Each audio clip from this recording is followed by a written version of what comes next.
आज के क्लास में हम लोग खाद्य उत्पादन में वृद्धि के कार्यनीति देखने वाले हैं।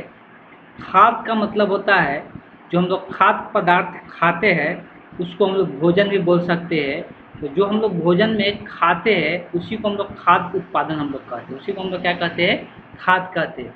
और जो उर्वरक और खाद होता है खेतों में छींटने वाला, वो खाद नहीं है, वो खाद द से लिखाता है। ठीक, ये खाद्य उत्पादन की वृद्धि, जो हम लोग भोजन प्राप्त करते हैं, हम लोग जानते हैं सब्जी खाते हैं, गेहूँ का आटा खाते हैं, और ये सब जितना चीज़ें होता है, चावल खाते हैं। तो ये सब में वृद्धि कैसा किया जाए, इसके लिए क्या कार्य नीति होना चाहिए, इस चैप्टर में हम लोग इसी के बारे में सीखना है कि खाद्य उत्पादन में हम लोग वृद्धि कैसे कर सकते। इसलिए कि देखा जाता है कि आज के डेट में जनसंख्या निरंतर बढ़ते जा रहा है, और जनसंख्या बढ़ रहा है तो ऑब्वियस है कि जब हम लोग उत्पादन में कमी होगा या उत्पादन पहले जितना ही होगा तो ऑब्वियस है कि लोग को खाने के लिए मुश्किल हो जाएगा। इसलिए खाद्य उत्पादन में वृद्धि अति आवश्यक है। इसीलिए बायोलॉजी में ये चैप्टर दिया हुआ है कि हम लोग खाद्य उत्पादन में कैसे वृद्धि कर सकते हैं।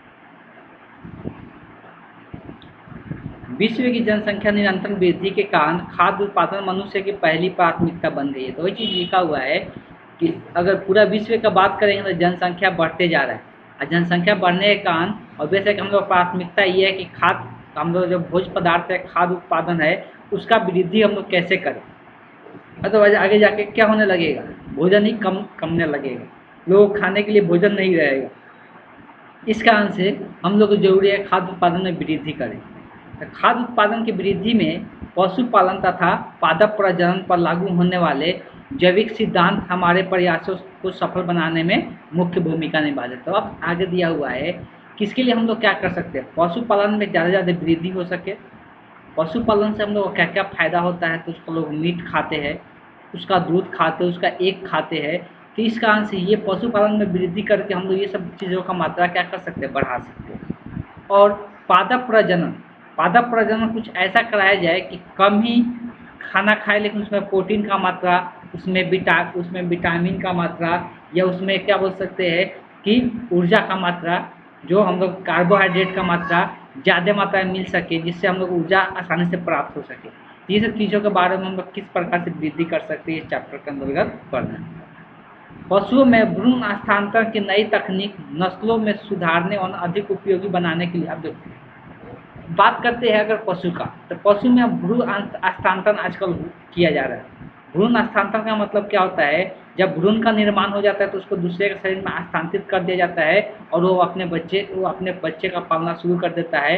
भ्रूण ही जाकर आगे जाकर क्या होता है, बच्चे का निर्माण करता है। तो भ्रूण स्थानांतरण करके अच्छे सुधार वाले क्या कर सकते हैं, पशुओं का निर्माण कर सकते हैं, अच्छे नस्ल वाले पशुओं का निर्माण कर सकते हैं। जिसके तहत हम लोग कैसे बता सकते हैं कि मान लो कि आज का जो गाय है, मान लो कि 5 लीटर एक दिन में दूध देता है, तो हम लोग ऐसा नस्ल पैदा कर दे पशुओं का, जो गाय का, कि जो दूध देने का मात्रा है 10 लीटर, 15 लीटर, 20 लीटर ऐसे हो जाए।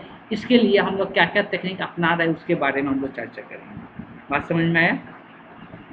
खाद्य उत्पादन के लिए उत्तक संवर्धन का भी प्रयोग किया जा रहा है। उत्तक संवर्धन बता दिया गया है, किसी उत्तक को लेकर बहुत सारे किसी एक पौधे के छोटे से उत्तक को लेकर बहुत सारे पौधे का निर्माण कर लिया जाता है। तो उसी को हम लोग क्या कहते थे, उत्तक संवर्धन के नाम से जानते थे। बात करते हैं वर्तमान समय में उगाई जा रही फसलें, घरेलू फसल लंबे समय के प्राकृतिक और कृत्रिम प्रजनन के परिमाण है। अब देखो, ये जो वर्तमान समय में अब उगाई जा रही जो फसल, घरेलू फसल, जो पहले से जैसे बोते आ रहे वैसे हम लोग बोते आ रहे हैं। कृत्रिम प्रजनन भी आज के डेट में देखने को मिल रहा है। कृत्रिम का मतलब होता है जो इंसानों के द्वारा प्रजनन कराया जाता है, उसको हम लोग कृत्रिम प्रजनन के नाम से जानते हैं। पादप प्रजनन का संबंध लगभग, जो पादप प्रजनन होता है लगभग 9000 से 11000 वर्षों पूर्व लिखित प्रमाण आज भी संबंध है। तो जो पादप का प्रजनन हो रहा है ये 900 से लेकर 11000 वर्ष पूर्व से भी ये होते आ रहा है। वर्तमान में कई फसलें प्राचीन समय से ही मनुष्य द्वारा प्रयोग में लाई जा रही है। ऐसा अभी तक बहुत सारे हम लोग फसल का उत्पादन करते हैं जो मनुष्य के द्वारा पहले से ही ये सब फसल उगाया जा रहा था। जैसे कि इसका कुछ प्रमाण मिलता है मोहनजोदारो से। मोहनजोदारो एक स्थल है जहाँ से प्रमाण मिलता है पुराने चीज़ों का। हड़प्पा हो गया, कि खुदाइयों से प्राप्त जानकारियों से पता चला है कि आज से लगभग 5000 वर्ष पूर्व अविभाजित भारतवर्ष में, जब भारत का कोई विभाजन नहीं था कि भारत इतने ही दूर में है, उस टाइम देखने को मिला था मोहनजोदारो और हड़प्पा से जब खुदाई किया जा रहा था तो उसमें उस टाइम में गेहूं धान का खेती होता था, गन्ने का खेती होता था। मोहनजोदारो का जब खुदाई किया जा रहा था, हड़प्पा का खुदाई किया जाती है, बहुत पुराना सभ्यता है जो कि उस टाइम वहाँ पर खुदाई के दौरान मिला था कि पता चला था कि गेहूं और धान पहले से भी उगाया जा रहा था। कितना वर्ष पहले से? तो 5000 वर्ष पहले से ही ये सब चीज़ें उगाया जा रहा था, जो कि आज भी उगाया जा रहा है। अति प्राचीन काल से मनुष्य मधुमक्खी रेशम कीट का प्रयोग शहद रेशम के लिए करता था। अब देखो, ये पहले से भी मनुष्य क्या करता था? मधुमक्खी पालन करता था, रेशम कीट का पालन करता था रेशम बनाने के लिए। तो ये सब पहले से ही चलते आ रहा है, ऐसा नहीं कि नया पर यहाँ पर तकनीक आया है। ठीक उसी प्रकार मछली, झींगा मछली भी होता है, केकड़ा, पक्षियों, सुअर, भेड़, ऊँट आदि का प्रयोग मांस, दूध, अंडा, ऊन आदि का प्राप्त किया जाता रहा है। तो ये सब भी पहले से ही ये सब का मांस लोग खाते आ रहे हैं, और मांस में जैसे दूध भी लोग पीते आ रहे हैं, अंडा का भी उपयोग करते आ रहे हैं। तो ये पहले से ही सब चीज़ों का उपयोग करते आ रहे हैं, ऐसा नहीं कि ये सब नया चीज़ नया उपयोग कर रहे हैं लोग। अब देखो, हम लोग खाद्य उत्पादन में पशुपालन बहुत जरूरी है। पशुपालन जितना होगा हम लोग खाद्य उत्पादन आसानी से प्राप्त होगा। इसलिए सबसे पहले दिया हुआ है टॉपिक पशुपालन, एनिमल हस्बेंड्री। पशुपालन के अंतर्गत हमें पशुपालन क्या क्या चीज़ों का हम लोग पशुपालन करते हैं? भैंस का, गाय का, भेड़ का, सुअर का, बकरी का, ऊँट का, ये सब चीज़ें लोग क्या करते हैं? पालते हैं और प्रजनन कराते हैं। प्रजनन का मतलब नए जीवों का इससे निर्माण होते जाता है तथा इन पशुओं के देखभाल करते हैं। ये सब पशु ऐसा है कि लोग इसका देखभाल करते हैं। ये सभी जीव वे पशु है जो मानव के लिए लाभदायक है। ये जितना भी पशु है ये सब मानव के लिए लाभदायक है, इसलिए मानव इसको क्या करता है? इसका पालन करता है। पशुपालन में यह कुक्कुट पालन तथा मत्स्य पालन को भी शामिल किया गया है। जैसे कि बत्तख हो गया, चाहे मुर्गा पालन हो गया, तो मुर्गी का होता है, मछली पालन लोग करते हैं। ये सब चीज़ें लोग कर रहे हैं। अतः पशुपालन, पशु प्रजनन, पशुधन वृद्धि एक कृषि पद्धति है। बोल सकते हैं कि ये भी एक कृषि का ही प्रकार है। इससे भी हम लोग को भोजन प्राप्त होता है। पशुपालन आजकल हो रहा है, साथ साथ कुक्कुट पालन हो रहा है जो पोल्ट्री फार्मिंग हम लोग कहते हैं, जो मुर्गा पालन करते हैं, मत्स्य पालन मतलब मछली का जो पालन करते हैं। इससे भी क्या हो रहा है कि इससे लोगों को भोजन प्राप्त हो रहा है। ये सब आज के डेट में वृद्धि भी इस सब का हुआ है। पशुपालन विज्ञान की वह शाखा है जिसके अंतर्गत पशुपालन विज्ञान का वह शाखा है जिसके अंदर जितना भी पालतू पशु होता है जो हम लोग भोजन के लिए जरूरी होता है, भोजन, आवास, स्वास्थ्य, प्रजनन आदि पक्षों का अध्ययन किया जाता है। जनसंख्या की दृष्टि से 70% से अधिक पशुधन भारत और चीन में है। तो पशु से पैसा कमाया जा रहा है सबसे ज़्यादा। अगर पूरा ऑल ओवर वर्ल्ड बोलेंगे तो भारत और चीन ही मिलाकर कितना 70% यहाँ पर पशुपालन हो रहा है, जिससे लोग पैसा कमा रहे हैं पशुपालन करके। परंतु विश्व स्तर पर फार्म उत्पादकों की तुलना में ये देश केवल 25% योगदान करते हैं। लेकिन ये तो हो गया कि यहाँ के लोग इतना पशुपालन कर रहे हैं, लेकिन अगर उस पशु से जो उत्पादन मिल रहा है, जो हम लोग खाद्य पदार्थ मिल रहा है, वो कितना प्रतिशत नहीं मिल रहा है? सिर्फ 25% ही मिल रहा है। इसका मतलब क्या है? थोड़ा सा और डिटेल में समझ लेते हैं। देखो, होता क्या है कि अगर हम लोग बात करेंगे उत्पादन की दर को, अब हम लोग यहाँ पे ऐसा गाय का इस्तेमाल कर रहे हैं, मान लो कि यहाँ पर पशुपालन तो कर रहे हैं, गाय इस्तेमाल करें, और गाय कितना लीटर? 5 लीटर ही दूध दे रहा है। अगर मान लो 10 गाय यहाँ पे इस्तेमाल करें तो 10 गो अगर गाय होगा, तो अगर 10 गाय होगा तो 5-5 लीटर सब देगा तो कितना हो जाएगा? 50 लीटर होगा। अगर दूसरा देश 3 ही गाय रखा है और एक गाय कितना, एक गाय मान लेते हैं कि 20 लीटर दूध देता है, तो 3 ही गाय मिला के कितना लीटर हो जाएगा? 60 लीटर हो जाएगा। तो बोल सकते हैं ना कि यहाँ पर पशुओं की जनसंख्या क्या है? पशुपालन की जनसंख्या कम है, लेकिन उत्पादन क्या है? ज़्यादा है। लेकिन इंडिया और चाइना का बात करेंगे तो यहाँ पर पशुपालन की संख्या ज़्यादा है लेकिन उत्पादन क्या है, कम है। तो ये चीज़ यहाँ पर समझाने की कोशिश किया जा रहा है। 25% उत्पादन हो रहा है, ठीक है, लेकिन पशुपालन यहाँ पर क्या है, ज़्यादा है। इससे स्पष्ट यह है कि प्रति इकाई उत्पादन की दर बहुत यहाँ पे कम है। उत्पादकता बढ़ाने के लिए प्रारंभिक पद्धतियों के अंतर्गत नई, अब देखो वही चीज़ लिखा हुआ है कि यहाँ पे लोग जो उत्पादन नहीं बढ़ रहा है, इसका कारण क्या है, तो यहाँ पे जो पहले से पुराने से जैसे चलते आ रहा है वैसे ही लोग उत्पादन कर रहे हैं, नया तकनीक नहीं अपना रहे, नया प्रौद्योगिकी नहीं अपना रहे, जिसके कारण ऐसा हो रहा है। नया टेक्नोलॉजी का इस्तेमाल नहीं कर रहे, तो जिसके कारण ऐसा हो रहा है कि ज़्यादा पशु होने के बावजूद भी हम लोग उत्पादन की मात्रा को नहीं बढ़ा पा रहे हैं। ठीक है, आगे चलते हैं। दुधारू पशुओं की अत्यधिक संख्या होने के बावजूद हमारे देश में दूध का उत्पादन संतोषजनक नहीं है। हमारे देश में दुधारू पशु है, उसका मात्रा संख्या ज़्यादा है, लेकिन हम हमारे देश में फिर भी दूध का उत्पादन ज़्यादा मात्रा में नहीं हो पा रहा है। हमारे देश में एक गाय का औसतन लगभग, एक गाय जो होता है औसतन लगभग 200 किलोग्राम दूध प्रति वर्ष देती है। एक साल में बताया जा रहा है कि अगर हम लोग का औसतन गाय का अगर देखा जाए तो एक साल में कितना लीटर दूध देती है, 200 लीटर दूध देती है एक साल में। अगर मान लो कि अगर एक साल में 200 लीटर तो बहुत कम कहलाएगा, इसलिए कम कहलाएगा, एक साल में कितना 365 दिन होता है, ये 1 लीटर से भी कम दूध प्राप्त हो रहा है प्रति लीटर अगर एक दिन का बात करेंगे तो। जबकि औसत ऑस्ट्रेलिया के यहाँ पर देख सकते हैं, ऑस्ट्रेलिया में देख सकते हैं एक साल में कितना 3500 लीटर दूध देती है, एक साल में 3500 का कितना अंतर है भारत और ऑस्ट्रेलिया में। इसीलिए बोला जा रहा है कि भारत में उत्पादन कम है, पशु ज़्यादा है लेकिन उत्पादन कम है, लेकिन दूसरे कंट्री में पशु कम है लेकिन उत्पादन क्या है, ज़्यादा है। यहाँ पर साफ साफ दिखा हुआ है। अब यहाँ पर अगर लगभग डिवाइड करते हैं, 350 है ना, इसको मान लेते हैं 365 ही मान लेते हैं, इतना 3650 मान लेती है, 3500 है। अब इसको अगर 65 से भाग कर देते हैं, 365 से, इसलिए एक साल में 365 दिन होता है तो 10 लीटर, मतलब प्रतिदिन इस यहाँ का गाय कितना लीटर दूध दे रहा है, 10 लीटर के आसपास दूध दे रहा है। तो मतलब वहाँ पे उत्पादन ज़्यादा है और वहाँ पे इसलिए उसका वहाँ का नस्ल अच्छा होगा। और वैसे कि वहाँ का जो पशु होगा, वो पशु जो पाल रहे हैं उसका नस्ल क्या होगा, अच्छा होगा, इस कारण से उत्पादन वहाँ पे ज़्यादा है। और अगर बात करते हैं जनसंख्या के अनुरूप भोजन की बढ़ती आवश्यकता की पूर्ति के लिए अधिक सुस्त, मांसल और जल्दी बढ़ने वाली नस्लें की मुर्गियां प्रजनन के द्वारा प्राप्त की जा सकती है। अब देखो, हम लोग जब मुर्गी पालन करते हैं तो मुर्गी पालन ऐसा मुर्गी होना चाहिए कि जो बहुत जल्दी क्या करे, ग्रोथ करे अपने आप को, ऐसा नस्ल हम लोग उत्पन्न करना पड़ेगा।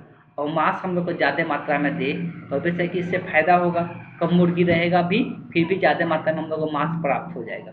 हमारे देश के प्रति व्यक्ति भोजन के रूप में मांस की खपत, अगर प्रति व्यक्ति देखा जाए तो मांस की खपत लोग कितना करते हैं, 131 किलोग्राम, ये साल का डाटा दे रहा है, ठीक है, एक साल का डाटा दे रहा है। एक आदमी द्वारा मांस जो खाया जाता है उसका बताया जा रहा है कि 131 किलोग्राम मांस खाया जाता है एक आदमी के द्वारा एक साल में। जबकि संयुक्त राज्य अमेरिका में मांस की खपत का बात किया जाए तो यहाँ पर 1318 किलोग्राम खपत लोग करते हैं। भोजन के लिए अंडे की मांग दिनों दिन बढ़ती जा रही है। अब देखो ऐसा भी देखा जाए जो अंडा है उसका भी मांग बढ़ रहा है धीरे धीरे भोजन के लिए। इसके लिए प्रजनन द्वारा उन्नत किस्म की मुर्गियां प्राप्त की जाए सकी, जो कि भारत में भोजन के रूप में अंडे की प्रति व्यक्ति वार्षिक खपत मात्र 6 बताया जा रहा है कि प्रति व्यक्ति लगभग कितना लोग खा रहे हैं यहाँ पे अंडा, 6 खा रहे हैं। लेकिन यही अमेरिका का बात करेंगे तो वहाँ उत्पादन इतना ज़्यादा है कि प्रति व्यक्ति अंडा कितना हो जा रहा है, एक आदमी के लिए 295 एक साल में, ठीक, तो यहाँ पर बहुत ज़्यादा है। लेकिन भारत में प्रति व्यक्ति देखा जाए तो बहुत कम है खपत मतलब जो खर्च हो रहा है, तो यहाँ पर लोग कम यूज कर रहे हैं, ठीक, इसलिए कि यहाँ पर उत्पादन भी कम हो रहा है। मतलब ऐसा भी मुर्गी का नस्ल बनाया जाता है जो ज़्यादा मात्रा में अंडा दे सके। ये सब चीज़ें देखा जाता है और ये साइंटिफिकली ऐसा बनाया जाता है, नस्ल तैयार किया जाता है, ठीक। हमारे देश में मत्स्य पालन के असीम संभावनाएं हैं, मतलब बहुत सारी संभावनाएं हैं मत्स्य पालन, मछली पालन को बोलते हैं, ठीक। पशुपालन विज्ञान द्वारा मछलियों को बच्चों का सफल निष्कासन, मछलियों के आकार में समुचित वृद्धि, उनका उचित रख रखाव, रोगों से बचाव आदि संबंधित बातें सीखी जा सकती है। अब यहाँ पर वही चीज़ लिखा हुआ है कि मछलियों के बच्चों के सफल निष्कासन, मछलियों के आकार समुचित वृद्धि कैसे किया जाए, मतलब उसका आकार बड़ा किया जाए, उसका कैसे वृद्धि हो, इसके बारे में हम लोग जान सकते हैं। इसके अतिरिक्त भेड़ों खरगोश की नस्लों के सुधार कर ऊन उत्पादन, अब देखो ऊन का उत्पादन, तो ऊन का निर्माण किससे होता है, भेड़ से होता है, खरगोश से होता है। इसके नस्ल को सुधार के ऐसा नस्ल बनाया जाए कि ज़्यादा मात्रा में हम लोग को ऊन का निर्माण हो सके। पशुओं के मल मूत्र से बायोगैस का भी उत्पादन कर सकते हैं। पशुओं का जो मल मूत्र है उससे हम लोग क्या कर सकते हैं, बायोगैस का भी उत्पादन कर सकते हैं।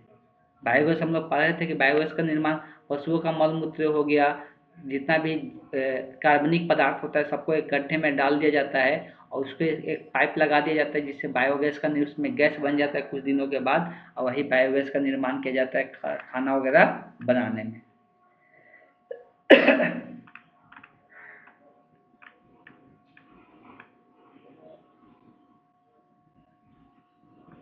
फार्म के बारे में दिया है तथा फार्म और पशुओं का प्रबंधन, वहाँ पर मैनेजमेंट कैसे करें पशुओं का, जहाँ पे पशुओं का फार्म होता है। फार्म मतलब जहाँ पे रहने वाला पशुओं के रहने की जगह होता है। ठीक, खाद्य उत्पादन की वृद्धि करने के लिए फार्म प्रबंधन की प्रारंभिक पद्धतियाँ व्यावसायिक पहुँच आवश्यक है।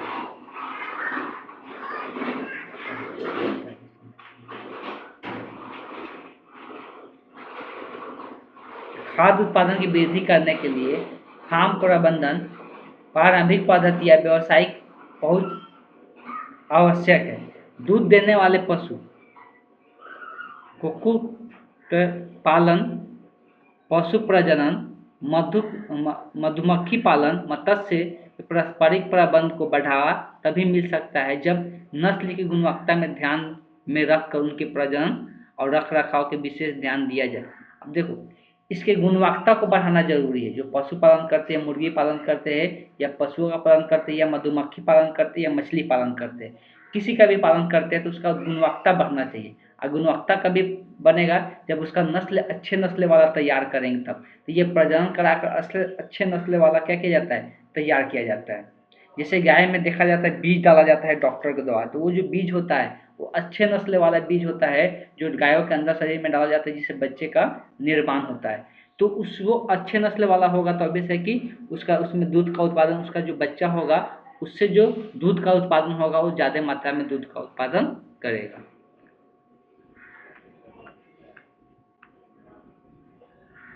डेयरी फार्म का बात करते हैं। डेयरी फार्म किसको कहते हैं, जहाँ पे दूध का निर्माण होता है उसको हम लोग डेयरी फार्म के नाम से जानते हैं। और उसका प्रबंधन, उसका मैनेजमेंट हम लोग किस प्रकार से करेंगे उसके बारे में समझना। अलग अलग नस्ल का नाम भी दिया हुआ है।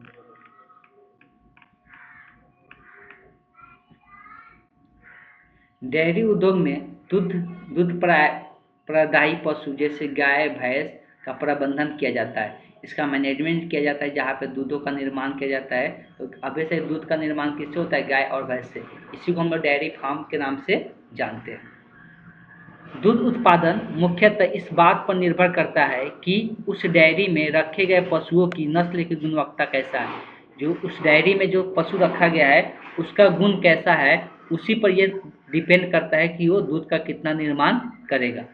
भारतवर्ष से गायों और भैंसों की लगभग 32 प्रजातियां विद्यमान हैं। भारत में अगर बात करेंगे तो गाय और भैंस कितना प्रजाति मिलता है, अलग अलग 32 मिलता है। इनमें प्रमुख का कुछ नाम दिया हुआ है, साहीवाल, गिर, रेड सीधी, थरपाकार, हरियाणवी, ये सब कुछ गाय का नस्ल दिया हुआ है, गाय और भैंस का। भारतीय गाय के वैज्ञानिक नाम, अगर वैज्ञानिक नाम बोला जाए भारतीय गाय का, तो बॉस इंडिकस बोलते हैं। वैज्ञानिक नाम जो उसका होता है बॉड इंडिकस। गाय की देसी प्रजातियां पर्याप्त दूध नहीं देती है। गाय की जो देसी प्रजाति होता है वो अभी से ज़्यादा मात्रा में दूध नहीं देती है।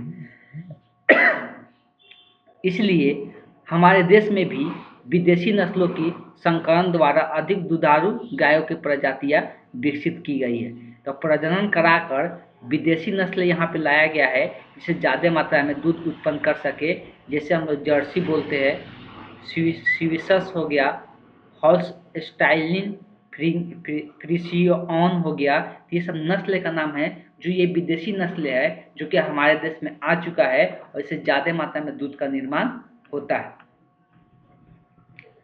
हमारे देश में उन्नत नस्ल की अधिक दूध देने वाली गायों की संकर नस्लें राष्ट्रीय डेयरी अनुसंधान संस्थान करनाल हरियाणा में विकसित की गई है। इसके लिए एक अनुसंधान बनाया गया है, नेशनल डायरी रिसर्च इंस्टीट्यूट बनाया गया है जिसमें अच्छे नस्ल के ज़्यादा से ज़्यादा अच्छे नस्ल के गाय को उत्पन्न किया जाए और वो ज़्यादा मात्रा में दूध दे सके, ऐसा किया जाता है, ऐसे उस पर रिसर्च किया जाता है। भारतवर्ष में भैंसों की 10 प्रजातियां पाई जाती है। अगर भैंस का प्रजाति का बात करेंगे तो 10 प्रजाति भारत में पाया जाता है। इसी प्रकार से यहाँ पे 10 भैंस का भी प्रजातियां दिया हुआ है जो भारत के नस्ल के, जैसे नागपुरी, सुरती, नीली रवि, मेहसाना, ये सब भारतीय भैंसों के प्रजाति का नाम दिया हुआ है। सब एक प्रकार के नहीं होता है, ठीक। अगर अपने दूध शास्त्र काल में मतलब पूरे जीवन काल में अगर बात करेंगे तो यहाँ का जो भैंस होता है लगभग 2000 लीटर दूध दे पाता है। ज़्यादा तो ये हुआ नहीं, बहुत कम हुआ। डेयरी फार्म प्रबंधन से हम संसाधनों तथा तंत्रों के विषय से जानकारी प्राप्त करते हैं जिससे दूध की गुणवत्ता में सुधार कर सकते हैं। अब देखो, डेयरी फार्म प्रबंधन अगर करते उसको मैनेजमेंट करते हैं तो हम लोग को वहाँ पे मेन फोकस ये रहता है कि उसमें दूध के उत्पादन में वृद्धि करा और दूध का गुणवत्ता भी होना चाहिए। नहीं कहीं ऐसा ना खाली उत्पादन बढ़ा दे और दूध में कोई गुण ही नहीं बचे, तो ऐसा भी नहीं होना चाहिए। तो ठीक है, ये सब चीज़ों का ध्यान दिया जाता है। तो सबसे पहले यहाँ पर क्या क्या चीज़ें, यहाँ पर प्रबंधन कैसे मैनेजमेंट किया जाता है डेयरी फार्म में। तो सबसे पहले उसका नस्ल देखा जाता है कि अच्छे नस्ल वाला चुना जाता है, ठीक है, और किसी भी परिस्थिति में वो अपने आप को रह सके ऐसा ध्यान दिया जाता है।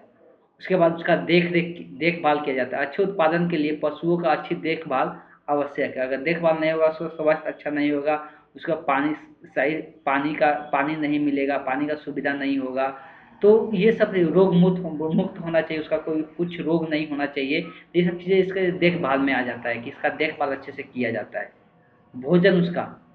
भोजन अच्छा से मिलेगा तभी जाके वो क्या होगा, अच्छा गुणवत्ता वाला क्या होगा, पशु कहलाएगा। इसलिए कि उसको भोजन ही प्राप्त नहीं होगा तो अभी से उसका दूध का मात्रा ज़्यादा नहीं होगा। तो दूध का मात्रा बढ़ाने के लिए उसका भोजन पर्याप्त मात्रा में भी मिलना चाहिए, उसका आहार अच्छा होना चाहिए, तभी जाके ऐसा हो सकता है। उसके बाद देखा जाता है दूध उत्पादकों का भंडारण और परिवहन। अब मान लें कि दूध का उत्पादन तो हो रहा है, उसका सही ढंग से उत्पादन तो कर लिए, सही ढंग से उसका भंडारण नहीं कर पा रहे, परिवहन नहीं कर पा रहे, मतलब एक जगह दूसरी जगह भेज नहीं पा रहे, तो ये सब दिक्कतें भी आता है। तो ये सब दिक्कतें को भी ध्यान में रखना है। यहाँ पर लिखा भी है, दूध को निकालने के उसके भंडारण का डेयरी फार्म के अत्यंत ही ले जाने में विशेष सावधानी रखनी पड़ती है। मतलब उसको मान लो डेयरी फार्म तक ले जाना है, तो डेयरी फार्म तक उसको ले जाना है तो उसको लिए सावधानी रखना बहुत जरूरी है। ऐसा नहीं कि उठाए लेकर चल जाए। दूध देने वाले पशु तथा दूध निकालने वाले व्यक्ति के सफाई पर भी ध्यान देना चाहिए। जो वहाँ पर दूध उसका निकाल रहा है वो भी उसका साफ सुथरा होना चाहिए, अन्यथा सूक्ष्म जीव दूध में दूहने और भंडारण के परिवहन में खराब कर देता है। अगर वही है कि उस पर साफ सफाई पर ध्यान नहीं देगा तो सूक्ष्म जीव चला जाएगा उसके अंदर, दूध के अंदर, और दूध क्या हो जाएगा, खराब हो जाएगा। तो इस तरह से ये सब चीज़ें ध्यान रखना जरूरी होता है। और कैसा वातावरण में रखना है ये भी ध्यान रखना जरूरी होता है। शीत वातावरण की व्यवस्था करनी होगी, मतलब उसको ठंडा रख के ले जाना होगा जिससे खराब ना होती, ये सब चीज़ें उस पर ध्यान रखना पड़ता है। भंडारण और परिवहन मतलब एक जगह दूसरी जगह ले जाने के लिए उसको। इसके लिए और भी मैनेजमेंट करने के लिए और भी चीज़ें बनाया गया। पशु चिकित्सा मतलब होता है उसके लिए हॉस्पिटलों का उपाय किया गया है, ठीक है। पशु का इलाज जहाँ हो सके, उसके सही देख रेख हो सके, किसी प्रकार की उसको बीमारी हो तो उसके लिए वहाँ पर उसका इलाज हो सके, तो ये सब चीज़ें देखा जाता है और उसके स्वास्थ्य पर ध्यान रखा जाता है। तो इस तरह से हम लोग पशुओं का क्या करते हैं, मैनेजमेंट करते हैं। किसी टीका का आवश्यकता होता है तो वो टीका लगाया जाता है। पशुओं का भी आजकल टीका लगता है कि उसको कोई बीमारी न हो। ये सब चीज़ें ध्यान दिया जाता है। तो इस तरह से हम लोग पशुओं का मैनेजमेंट करते हैं कि पशु अच्छे मात्रा में हो और सही तरीक़ा से दूध का निर्माण कर सके और सही गुणवत्ता वाला भी दूध का निर्माण कर सके। इसके बाद हम लोग जो पढ़ेंगे मुर्गी पालन के बारे में पढ़ेंगे, तो मुर्गी का प्रबंधन किस प्रकार से करते हैं उसके बारे में जानेंगे, लेकिन उसको हम लोग नेक्स्ट क्लास में जानेंगे। आज के क्लास को हम यहीं पर एंड करते हैं।